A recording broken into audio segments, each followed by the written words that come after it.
show us there's a pod of whales that needs our help.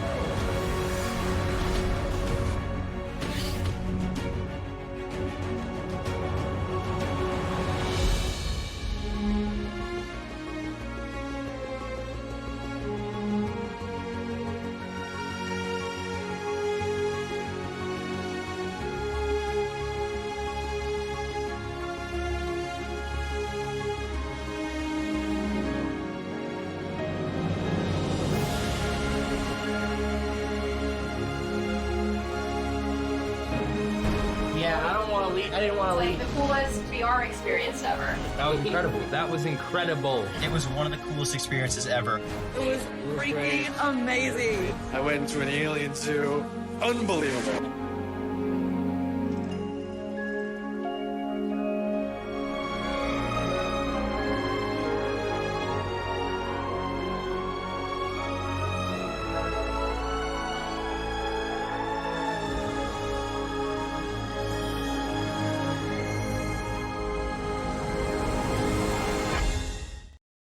So Dreamscape, I left Walt Disney Imagineering about 4 years ago in 2016, basically retired and was going to just, pursue other things and was not really interested in VR. I had done a bit of VR at Disney years ago, with Disney, where we did Aladdin's Magic Carpet Ride, which ended up in Epcot for a short while. But back then, you had to design your own head mount, and basically it had to be weight restrained so it wouldn't break your neck. And we had a giant room full of Silicon Graphics computers that was running the whole thing, and you were not free roaming. Cut to 2016, and I ran into Walter Parks and Kevin Wall, two guys who had recently seen an incredible technology that came from the medical industry, actually, by a group called Artenim in Geneva, led by Dr. Cecilia Charbonnier. And it really was focused using VR and full body presence, trackers on feet, hands, backpack, and head mount to help with rehabilitation of various people who had medical injuries. Artenim began to look for an entertainment partner, thinking that they could, expand the use of this technology and maybe make some money to help them continue their pursuit as a foundation. And they ran into Kevin and Walter. Very shortly after that, Kevin and Walter found me. And when I looked at the technology, what blew me away was the accuracy, the full body presence, first of all, the fact that it was multiplayer was social. We currently have 6 people at a time, but we've done 12. Just our business model currently for location-based entertainment is 6. 6 to 8, actually. There's a flying experience where you're not free roaming, which we do 8. But the fact that the tracking is there's imperceptible latency. It had to be for the medical industry because of the pre and post rehabilitation kind of range of motion they were working on. So the incredible thing was we were throwing props back and forth. I played basketball with a real basketball in virtual reality, throwing it at each other as fast and as hard as you could in the real world and being able to catch it. You are the interface. There are no, we have haptic props that we use, so they could be flashlights, torches, things that we trackable objects, but you are actually the interface. You use your hands, you walk just like you do. We map an avatar on your body. Basically, it's all dynamically sized and scaled so that you're the right height and size and everything. Your eyes are in the right place. And then, what Walter, who for years ran DreamWorks live action with his wife, Laurie McDonald, and Steven Spielberg, who's a major investor, obviously was a big piece of DreamWorks. Hans Zimmer is our composer and does all our original scores with his group.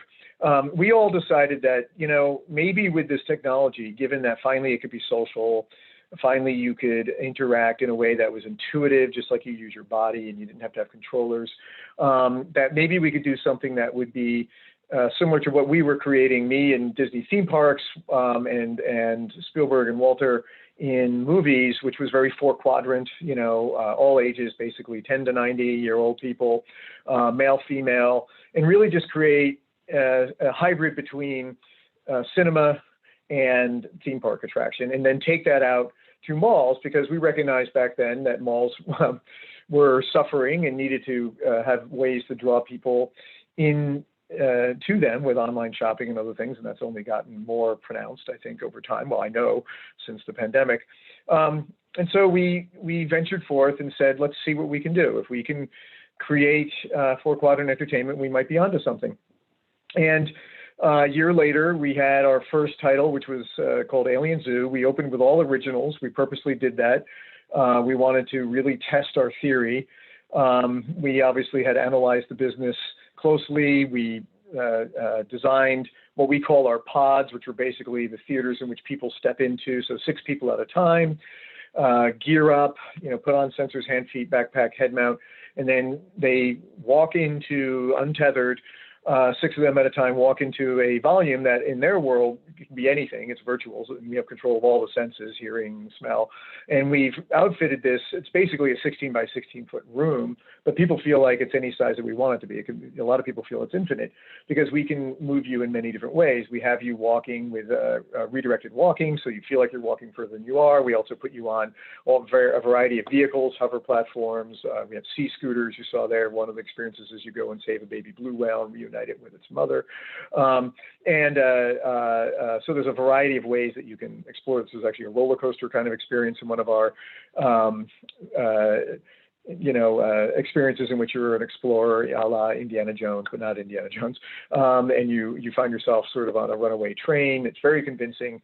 We use a lot of external haptics, wind, mist, scent, vibration through the floor, and we do have physical props that you interact with as well. And we opened with 3 original titles, Alien Zoo, where you go up to a orbiting sanctuary for endangered species from across the galaxy. So you get blasted up, and then you find yourself kind of going through this amazing experience. Something goes horribly wrong. You have to fight the most deadly predator on the planet and learn about,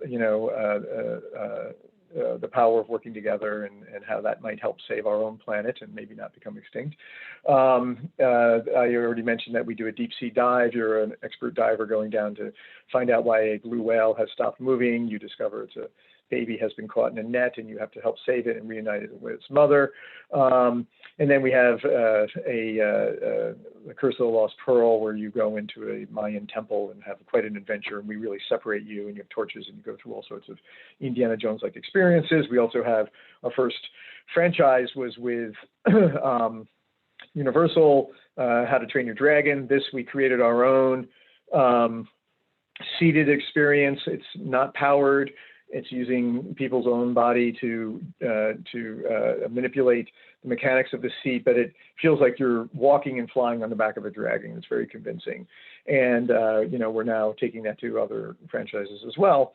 And we opened our flagship, which we own and operate in Westfield Century City. We have all 4 experiences there currently. We're not open right now because of the COVID situation. But we look forward to doing it. And then AMC came in as a partner, both investor and as a operations and CapEx partner, and opened 2 locations, one in Dallas, Texas, and one in Columbus, Ohio. Those are currently open with limited hours. And then Majid Al Futtaim, or MAF, which is a big company in the Middle East. They own Ski Dubai, the Mall of the Emirates. They do hotels, very high-end operator around that part of the world, and they opened our first location in the Middle East in the Mall of the Emirates. That also is open and running currently as well. Again, with limited hours, but they're opening, and they want to continue to expand throughout Saudi Arabia and the Middle East as well. We would have opened in many more places had not about a year ago, well, March, quite frankly, the pandemic hit. At the moment the pandemic hit, we were in a Series C fundraise, and fortunately, we had laid out a roadmap for the company in which we had already begun thinking about things beyond entertainment. And that included education. How could you really take the power of VR and immerse people on, for like biology virtual field trips and things like this? And we're working now currently, and that's been announced with Arizona State University, a very serious relationship with them, where we're doing a whole biology curriculum around Dreamscape's capabilities and the Alien Zoo. And we were also working with various government agencies on first responders. Helping through training and simulation, just helping first responders understand how best to deal with difficult situations, which are difficult to actually simulate in any other way. This includes, by the way, de-escalation and bias training with the police force, which I have a meeting later this week, which we're getting into. And then also Deepak Chopra is an advisor of ours, and we're beginning to get into the health and wellness field as well. On the entertainment side, before I wrap up, I will say we were very pleased with the results. We did hit our 4-quadrant. We were really evenly spread across, from 10-year-olds up to 90-year-olds. Our median age was 32, or is 32. We were nicely split between male, female, slightly more female, actually, 52% female, 48% male. And we saw a very high repeat visitation. People would come back and do multiple experiences. They often came back and did the same experience by bringing friends along as well. And that was true in the Middle East as well as across the United States.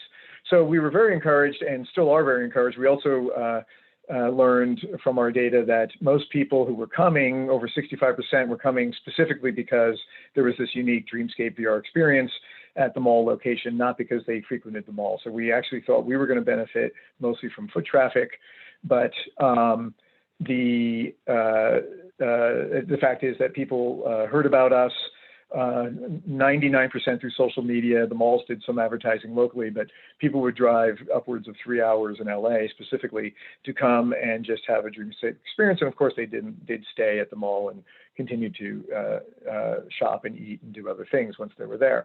So that was a very good bit of data as well for us. As we go forward, we're continuing to push on luxury retail as well. Audemars Piguet, the big luxury watch manufacturer, we're working with them right now on a very unique experience that will be in their factory and museum in Geneva or outside of Geneva. Then as they begin to build out unique luxury retail experiences for their high-end clientele, they sell very expensive watches, if you don't know, $800,000 million watches. We're working with that as well as retail begins to change. Everybody sees that this is a very unique kind of social experience that we can deliver. So for us, the focus now is on the training simulation, education, and health and wellness. We are still bullish on the entertainment side of things once the world reopens, which we hope will be soon. But in the meantime, we move onward with this new direction. Thank you.